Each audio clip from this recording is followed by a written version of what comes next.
Salut, c'est Lia, bienvenue chez moi et aujourd'hui on passe la journée ensemble.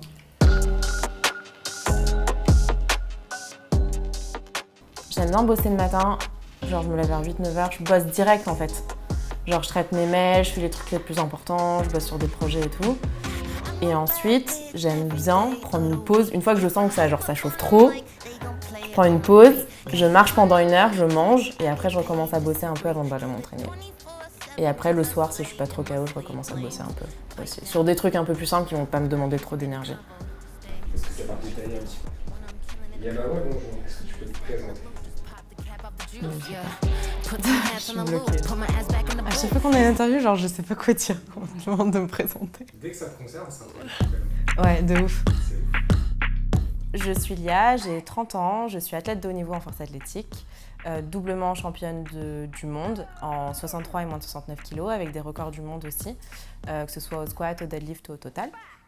J'ai été professeure des écoles pendant 7 ans, j'ai démissionné cette année et là je co-gère depuis bientôt, ça va faire ma 2e année du coup, 2 entreprises, donc Silent Worker et SBD France. Ça demande beaucoup de boulot. Ouais. Que ce soit SBD ou Silent Worker, on touche aucun salaire pour le moment. C'est pas quelque chose qui nous motive. Genre moi je regarde jamais les chiffres, je regarde jamais les ventes, genre je suis pas capable de dire. Genre, ce qui me motive c'est vraiment de partager une même passion et de faire ressentir des émotions aux gens. Ça va être vraiment ça mon kiff moi. Ouais bah oui c'est une histoire de pas. Bah par exemple, moi je me rappelle Anissa quand elle a lancé Silent Worker, elle disait imagine un jour on sponsorise la fédération. 4 ans après, genre on a sponsorisé la fédération. Genre pour nous c'est un truc de ouf parce que ça représente un accomplissement, un accomplissement. Et le truc c'est que on rend au sport ce qu'il nous a donné en fait, d'une certaine manière, tu vois. Bah oui, c'est l'heure de manger les 13h. En vrai j'ai grave faim. J'ai pas mangé depuis ce matin. En ce moment je suis grave en mode pancakes. Mon petit déj du moment. Là en ce moment, vu que j'ai changé de catégorie, je regarde pas trop mes macros. Ouais, ça fait un stress en moins. L'avantage de monter de caté et d'être large dans la caté. Juste 3 œufs, un peu de lait, un peu de farine. J'ai beaucoup de mal avec les légumes, mais par contre je mange beaucoup de fruits. Et donc du coup en ce moment, bah, là j'ai trouvé des figues, donc du coup, avec chaque repas je mange toujours des fruits. C'est mon truc. Du beurre de ghee, Nutrimuscle, et en fait je mets sur le dessus. Et en fait ça donne vachement un petit goût noisette. En général je marche 1 heure, bon là je vais pas faire 1 heure si vous êtes là, mais en général c'est 1 heure. Bah, après ça m'arrive de manger que 2 fois, de faire un très gros repas, mais en général je mange 3 fois. Ça va pas être très glorieux. Ça va être un des sachets là. J'ai découvert le powerlifting vraiment par hasard, il y a maintenant 8 ou 9 ans. Je suis allée à la salle de sport dans un but de perte de poids à la base et de remise en forme. Et c'est un coach qui a remarqué le potentiel et qui m'a parlé du powerlifting. Je suis tombée in love du sport. J'ai vraiment eu un coup de foudre pour cette discipline et du coup je me suis lancée à fond avec l'objectif de devenir un jour championne du monde. Pizza, c'est vous allez en prison, vous êtes condamné à manger le même repas tous les jours. Je pense que le plus gros, ça reste ne plus regarder, en tout cas ça reste faire les coups du monde. Voilà. Bah là du coup on va prendre les compléments. Ça je te laisse repasser les pots parce que c'est toi après. Alors du coup je prends ma créatine pour être strong, you know. 5 grammes. Ouais, pas 5 mg. Ouais. Alors, la citicoline, moi, je surkiffe. En fait, j'ai un gros déficit au niveau de ma mémoire instantanée. Et du coup, genre, vraiment, j'ai beaucoup plus... Enfin, je le vois la différence, du coup. Comme j'avais un déficit, bah là, je pense que je suis à la normale. Et par contre, ma mémoire à long terme, qui est genre haute, bah là, genre, je me rappelle de trucs avec des détails. Enfin, c'est ouf. Genre, vraiment, c'est ouf. Un multivitamine, très important les vitamines, une gélule. Une seule gélule? Ouais, c'est une gélule. Une gélule d'oméga 3 et une gélule de zinc. Et là, j'ai ma routine complète avec mes 5 grammes de créatine et 1 gramme de citicoline. Bah là, c'est le reste de mon lait. Et pas de collagène? Non. Pourquoi? J'avais essayé, j'avais pas senti de différence. Et on va faire une confrontation d'études. Je sors ma carte gun. Moi, le premier truc, ça va être la créatine. Parce que c'est le complément où tu as le plus d'études qui prouvent que c'est efficace. Moi, quand je vois des pubs ou des trucs, on peut m'avoir moins facilement, entre guillemets, parce que je vais pas être naïve, parce que je vais m'être documentée sur le truc et tout. Tu vois. Genre des trucs comme ça où en fait on peut plus m'avoir parce que justement je me suis renseignée sur les quantités par gélule qui vont être le plus intéressant, la qualité, les trucs, tu vois, genre plein de trucs comme ça quoi. Les gummies, t'en as plein en ce moment qui font des gummies avec prenez 2 gummies sur des trucs et tout. Tu regardes la quantité qu'il y a du composant, c'est ridicule. J'ai toujours été une très grande littéraire, le nez dans les bouquins, je lisais 2-3 livres en même temps, enfin vraiment, j'adorais écrire. J'ai fait un bac L et tout, donc c'était vraiment mon dada. Mais écrire un bouquin, ça n'avait jamais été un objectif ou un rêve. Voilà, je me suis jamais dit je vais devenir écrivaine. Franchement, je m'en pensais même pas capable à la base. Justement, c'est une personne avec qui je travaille, David, qui m'a dit mais non, faut que tu le fasses. Genre, ce serait vraiment un gros truc. Et en fait, il m'a dit t'as trop de trucs à raconter.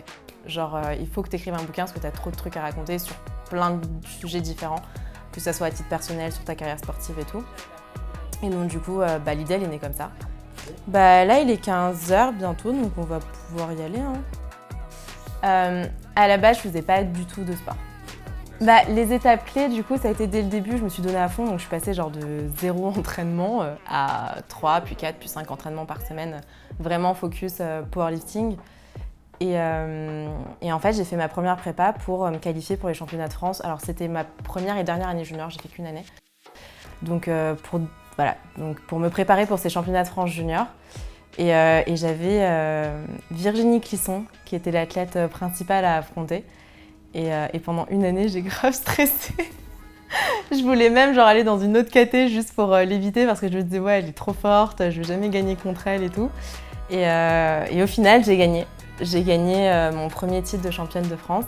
Quand je dis je suis en forme. Je suis en forme, c'est que je suis prête à calage tout le monde. J'adore conduire et c'est vachement mon moment où je suis toute seule dans ma voiture, j'écoute ma musique, je me coupe du monde entre guillemets pendant 20-30 minutes le temps du trajet de la salle et en fait je me concentre sur ce que j'ai à faire à la salle, sur mes objectifs. Je fais un peu ma prépa mentale beaucoup dans la voiture. Ouais. Là, ce sont nos locaux. Voilà, pour Silent Worker et SBD. Donc là, ce sont nos bureaux. Bonjour, je voilà. Lydia, je fais du bol. Donc là, c'est mon bureau. C'est mon bureau.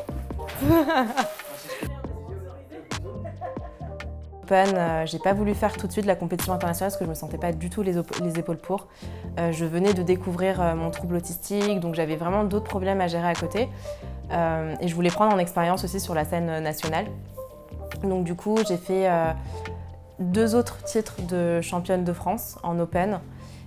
Avant de vraiment me dire ouais ça y est, je suis prête pour la scène internationale. Et là du coup c'est notre comment on dit warehouse. T'es déjà venu dans cette salle? Pas dans cette salle. Non, t'étais à Saint-Olomone. Oui, oui.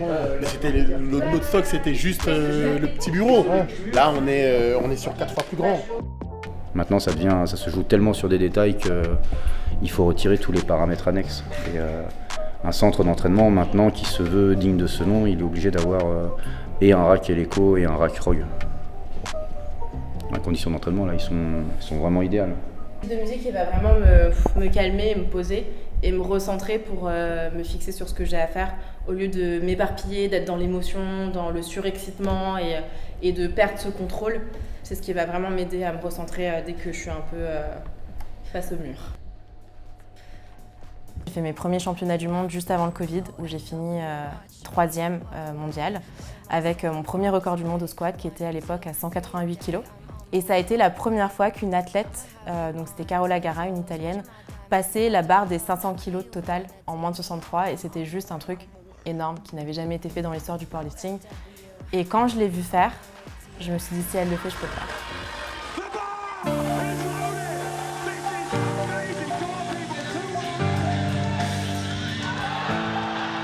L'objectif était de battre ce record du monde et de battre d'autres records du monde aussi, le record du monde au squat. Donc en 2021, j'ai gagné mon premier titre de championne du monde où j'ai encore poussé le record du monde au total. Et 70, 120, 170. Et 170, c'est ma série de travail et après je bench.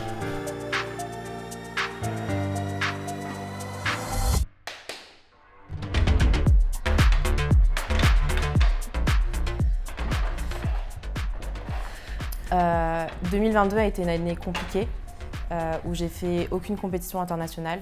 J'ai été disqualifiée des championnats du monde parce que j'ai loupé ma pesée. Je n'ai pas fait les championnats d'Europe parce que j'ai eu une grave blessure au dos qui m'a empêchée de pratiquer. Donc très très compliqué l'année 2022 où j'ai un peu tout perdu, ça a été vraiment une grosse remise en question. Elle est prenable en ce moment. Ah. Bah oui, tout le monde veut sa place. Ouais, l'année prochaine, tout le monde se dit, bah, l'IA, c'est de l'histoire ancienne. Quand tu es tout en haut de la montagne et que tu la redescends, mais que c'est pas toi qui l'as choisi. Voilà, c'est genre, c'est l'avalanche qui t'a ramené tout en bas et que tu dois remonter encore tout en haut. Tu te rends compte que rien n'est acquis. Un athlète international, il va me faire un top résultat en France. Ouais, super, j'ai battu le record du monde à France. Et il arrive au monde, il fait moins 10. Je fais quoi avec ça? Après là, l'objectif c'est qu'elle aille chercher 600 kilos là. Là, 600 kilos, il n'y a plus de débat. Il n'y a pas peut-être que je pourrais la...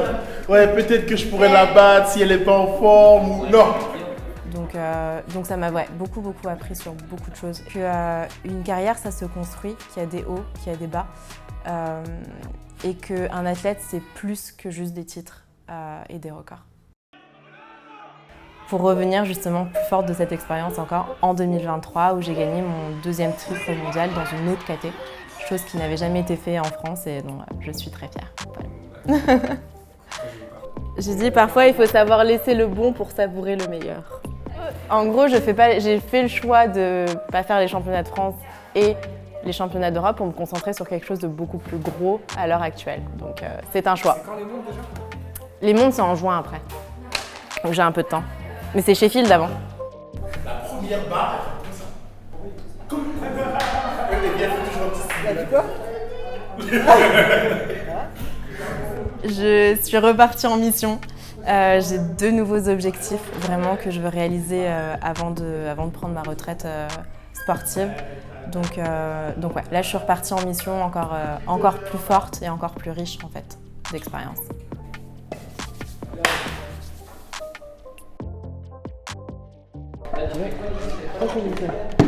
185. 125. 125? Ouais. Alors malheureusement, ça n'a pas changé ma vie du tout au tout, parce que le poids reste une niche. Donc je pense que c'est pas comme si je gagnais un titre, que ce soit olympique dans un sport ou qui est super médiatisé partout, sur tous les médias, etc. Ça reste une niche aujourd'hui, même si c'est très présent dans les réseaux sociaux. Donc vraiment, ça a été une satisfaction à titre personnel, mais ça n'a pas changé ma vie du tout au tout. Voilà, ça m'a pas rendu plus riche. J'ai toujours les factures à payer à la fin du mois. C'était une petite séance, malgré tout, je suis fatiguée. Voilà. Oui, j'ai faim, moi. Vous avez pas faim? Ah! Ça quitte déjà le boulot à cette heure-là?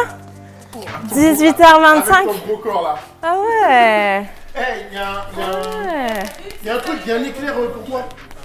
Non, c'est pas l'éclair, elle m'a dit que c'était pour Julien l'éclair. Ah ben le flanc. T'es au poids? Merci. Au poids? Large. Et c'est bien d'avoir des collègues comme ça qui pensent à tout. J'avoue que c'est pas le tip top, mais bon, on fait dans le pratique. Donc poulet, aiguillette de poulet et j'ai du quinoa. C'est la diète des power. En plus, j'aime pas.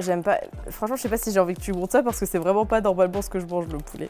Ah ouais. Je fais plus la promo trop des trucs animaux et tout parce que j'essaie beaucoup de réduire ma consommation et ça c'est pas ouf, tu vois. Mathieu!